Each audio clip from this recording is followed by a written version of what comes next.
was E.L. James and her seminal work, Grey. Now, the Nobel Society would like to extend a deep congratulations and warm welcome to its new laureate, David Short, who is receiving the 2015 Physics Prize for his work in orology. Hi. Hello, everyone. Hi.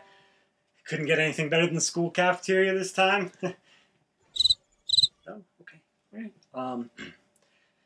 Hello, my name is David Short. You may not know me or my work in horology, so let me just explain real quick what horology is. It's the study of time and time progression and timekeeping. As such, my team and I have recently made leaps and bounds in the theory, or in the field now, that is being executed all around the world, of time dilation. Yes, thank you. Before I go on, before anything else is said, one man needs to be thanked. Without him, none of this would have been possible. He inspired my team. He made us do things we never thought possible. He's a god of cinema. He is undeniably the greatest auteur of this century, or any other. He is Mr. Ulli Lommel.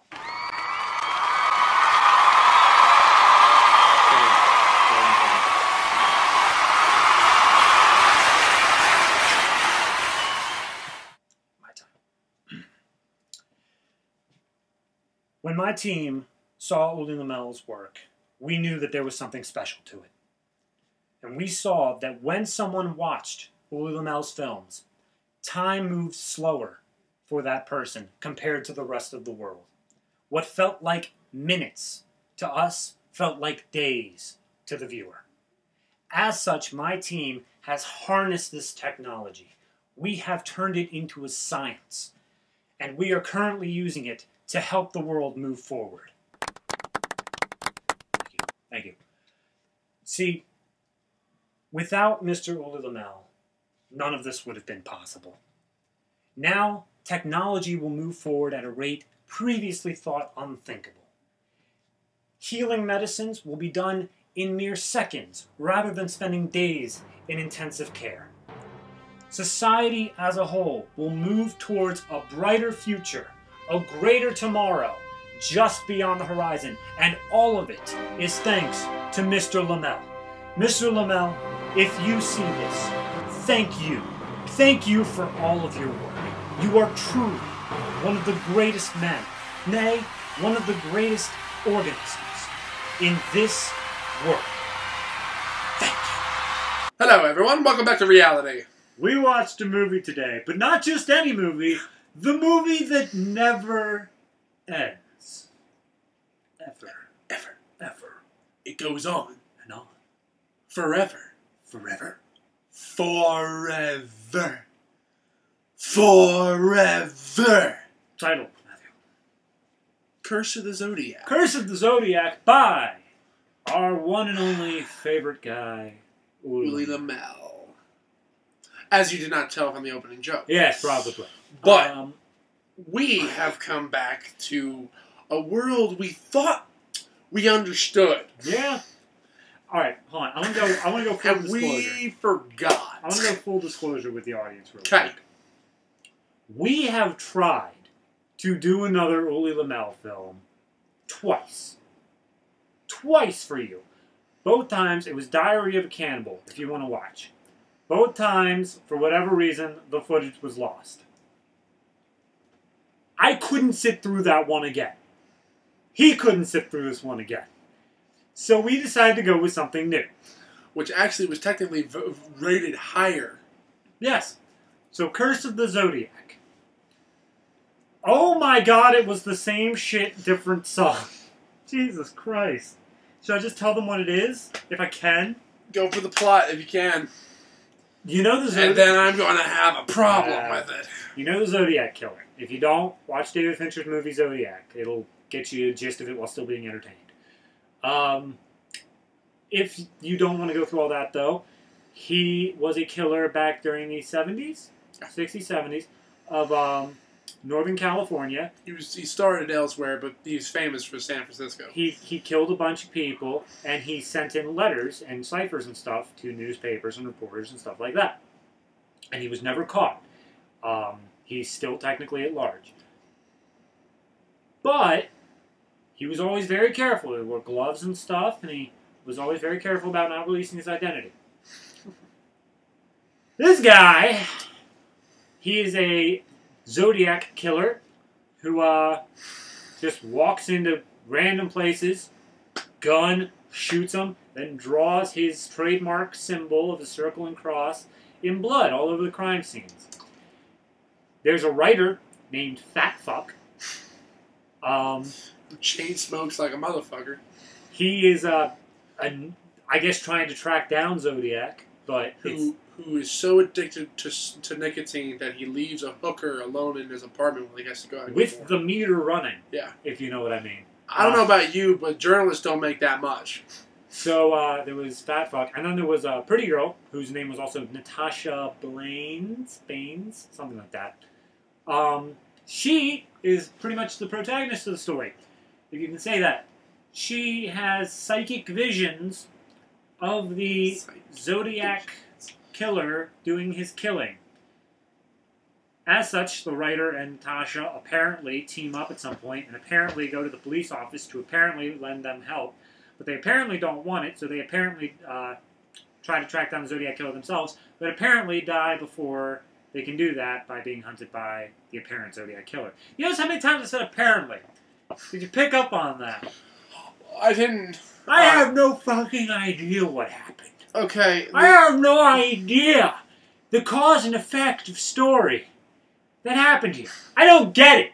I don't get it. Do your bit. I mean, like, all right. Going to bed.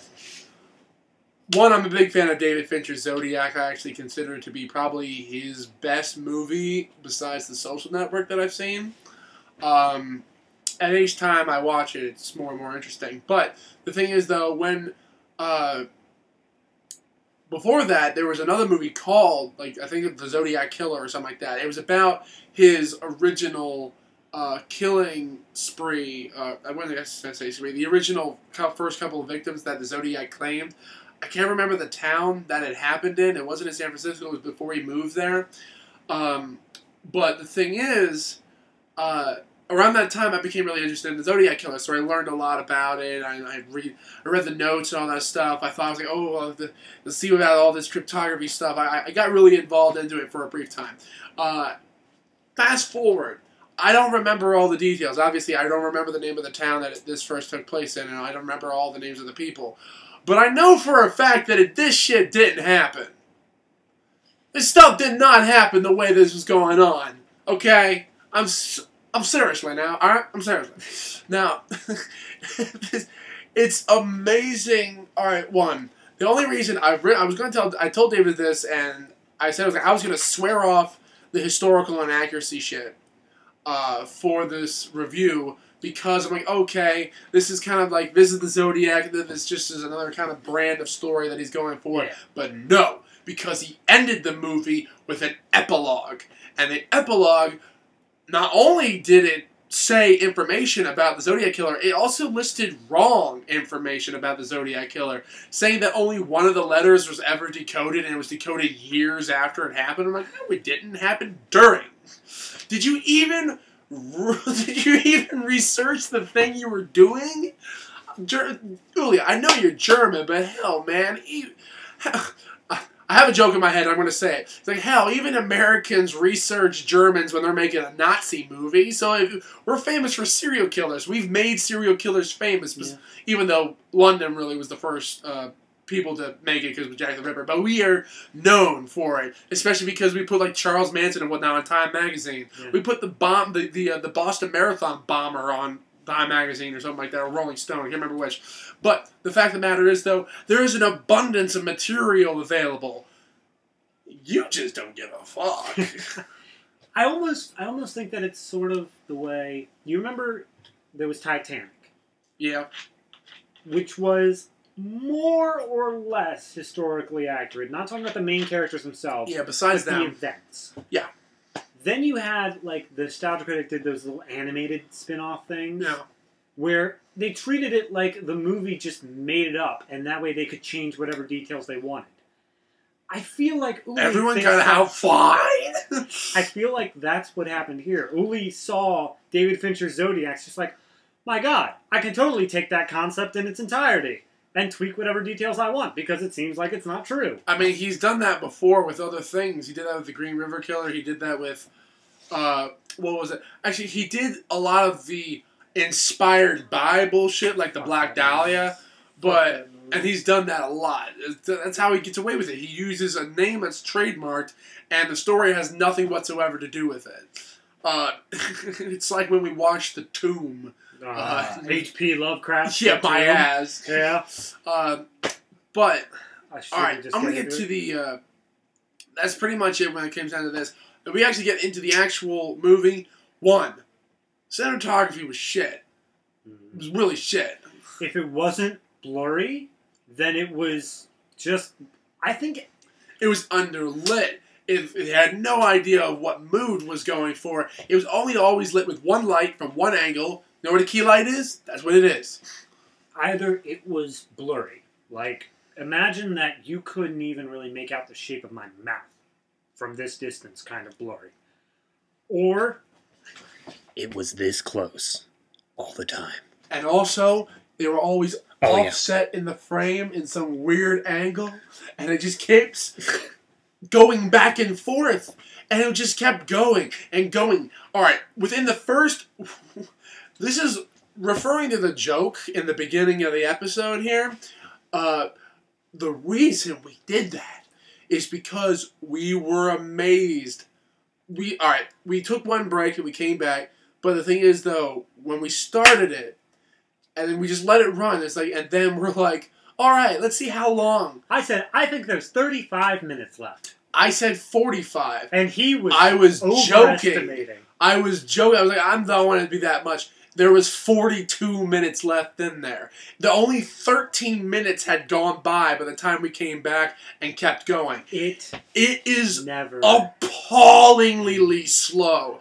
And the funny thing is, at the same time, the editing won't stop cutting. No. I don't know how you did it. I don't know how you made less than an hour and a half movie make it feel...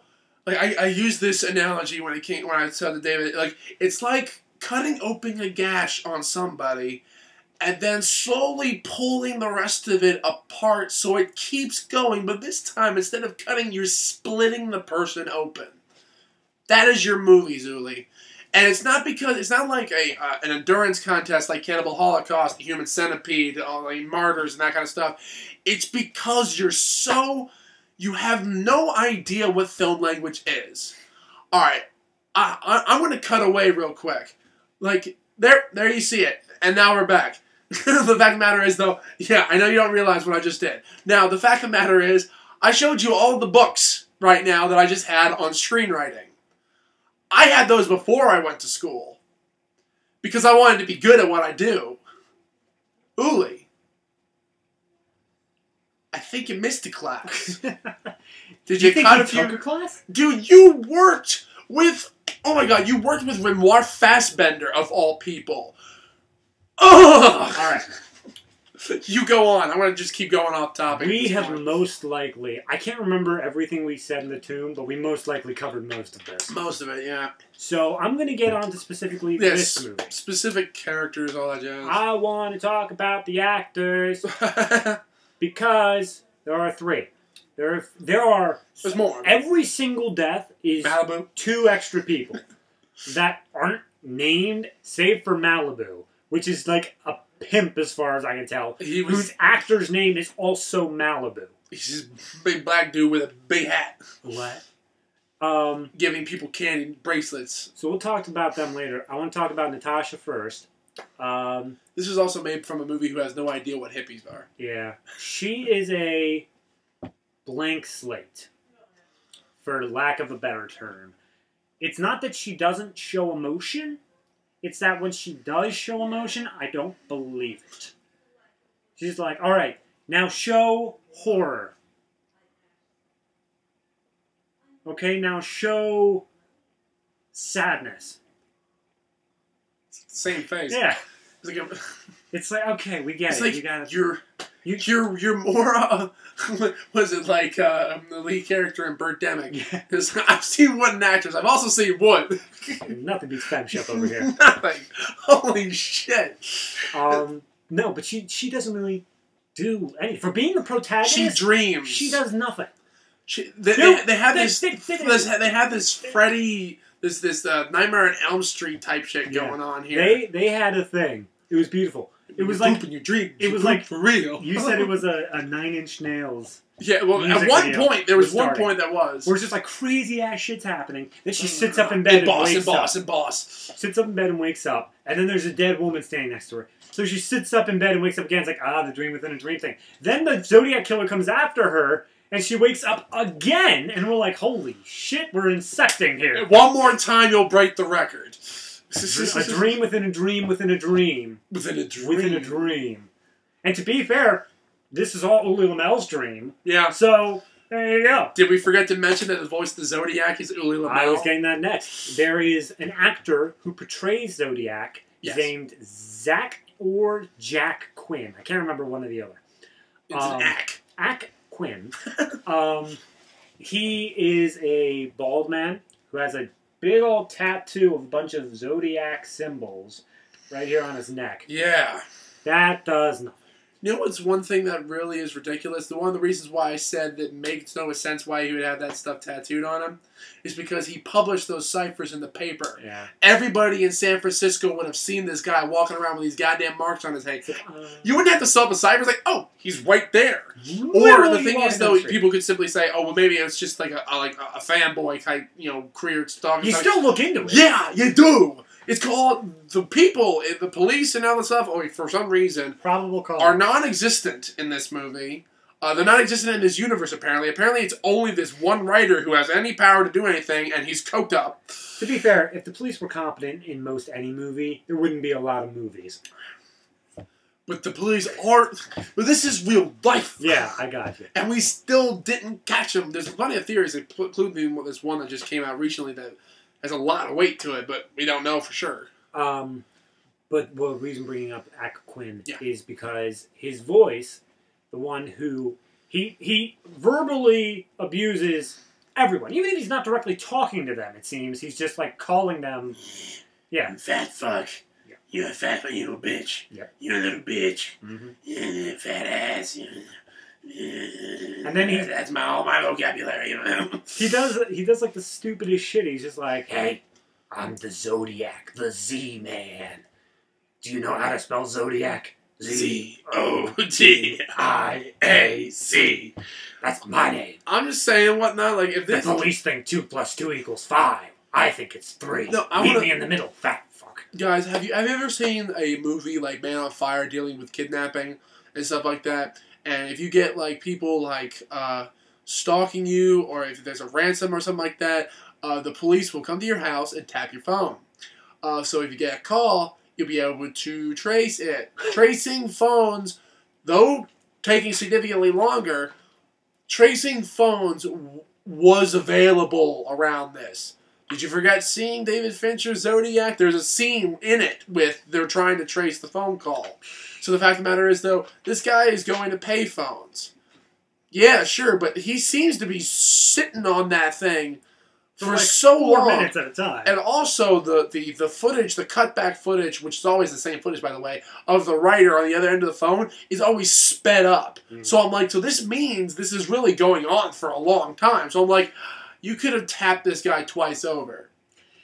The real Zodiac wasn't this stupid. Anyway, this voice is verbally abusive. All the time, to everyone. Even when he's just talking to himself. He also does some weird shit, man. Like, he's repressed in several ways. But, the funny part... I hate sex. I hate drugs. And I hate goddamned rock and roll. Do you? Do you really? I don't know, man. Anyway, this voice is Ulli Lommel. It is the director himself. He's credited as something else. He's buried as something than Cleef. Imdeb. Imdeb has discovered your secret, Ulli. I don't... Why? Why, Ulli? Like, okay, you want to voice it yourself, fine, whatever. And your voice can be creepy. It was fine. I mean, but your lines suck. It's like, why? Anyway. And the last guy. There's one scene in this where they completely just read a Zodiac letter. That was the scene. No, they read a Zodiac letter while stopping every, like, 3 words. Because the guy, alright, seriously, the writer guy, I am 100% believing that he wasn't acting this. I believe that he was 100% speeding on something. Dude, he was coked up or something like that. He's like, I know he's supposed to be like this nicotine-fueled guy and whatnot. I get that, but the thing is that he was on something else. There was a scene where the psychic girl, Natasha, she brought in the symbols that were on his tattoo. And the writer is sitting there. And he's looking at it. And it seems like he's deep in thought. And every once in a while he goes, yeah. Again, yeah. I don't recognize any of these symbols. Yeah. This symbol here. And all he does is just say, yeah, and like silence for a while, just waiting for the girl to say something else. It's like, script is over there. And he's such a heavy breather, too. It reminds me of that Family Guy joke. Well, that was like Jake and the Fat Man. It's like, what do you think was in that Danish? I think it was cheese, because I don't do good too good with cheese. And then he shows up later with the prostitute lady that we mentioned before. It's like he just shows up whenever he's convenient. Like every other killing before that, they just cast 2 new people.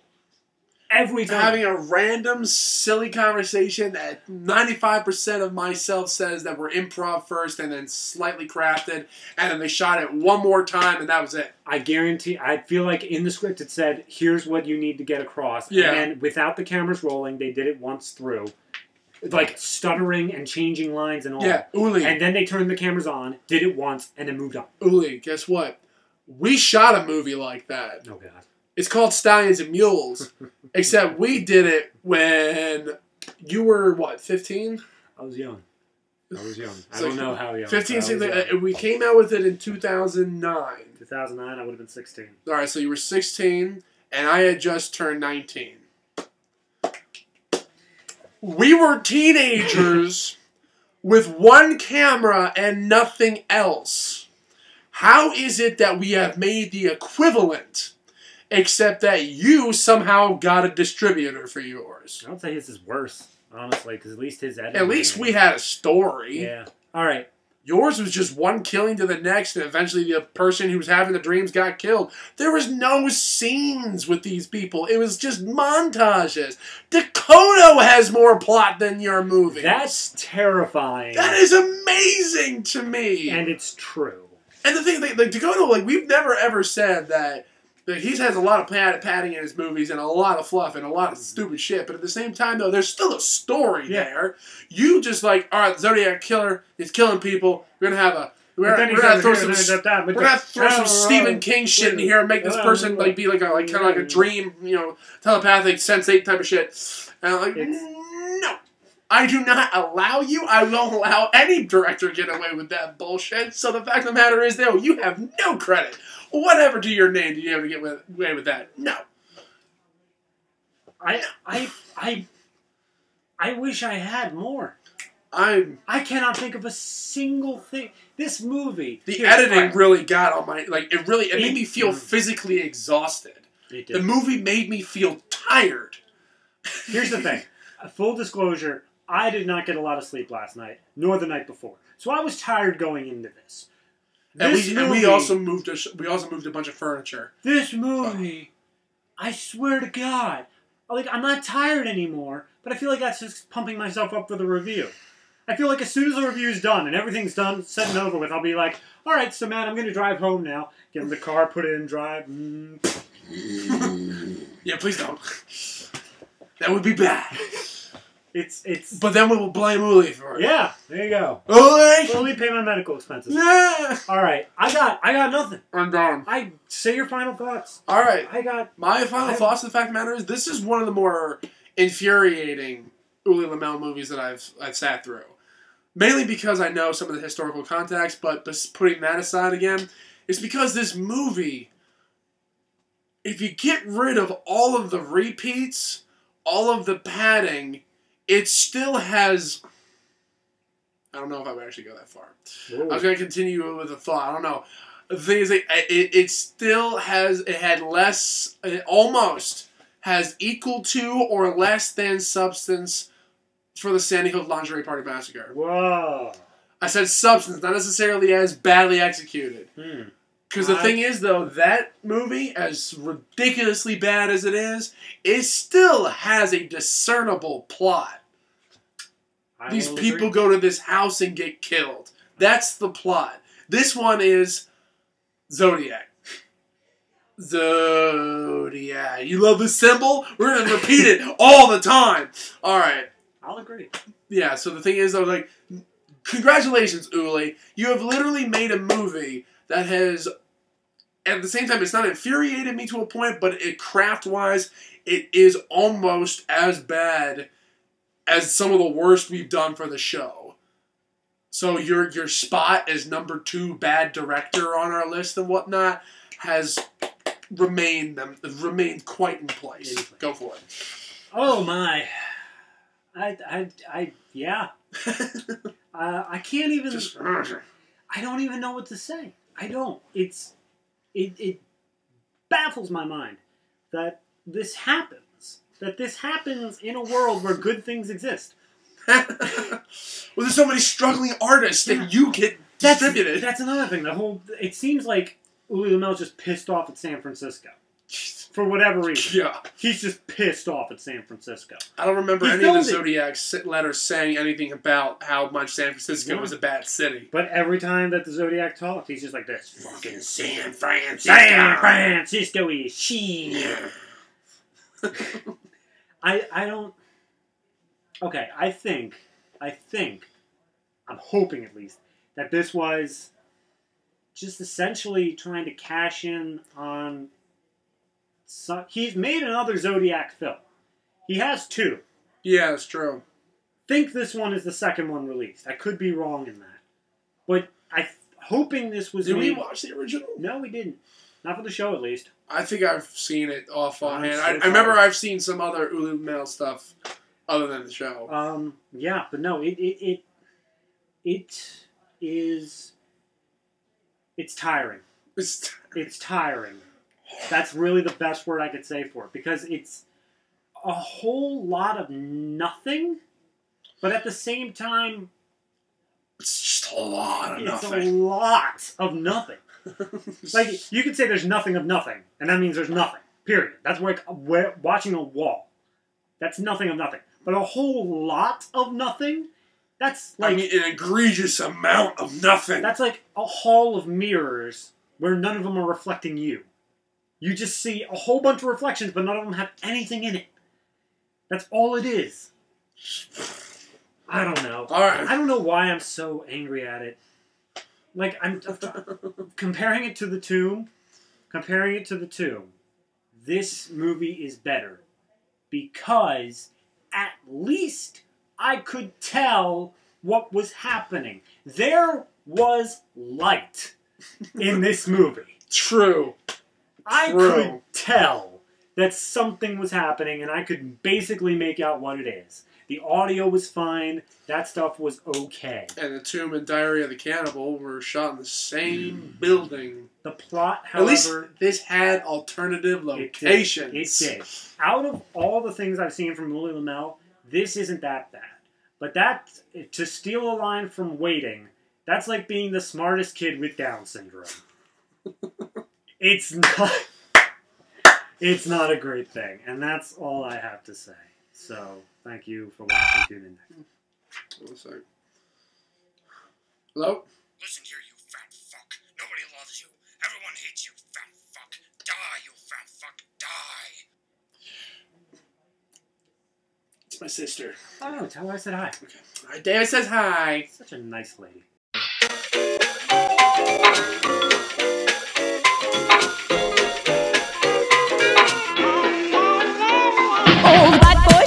Some roll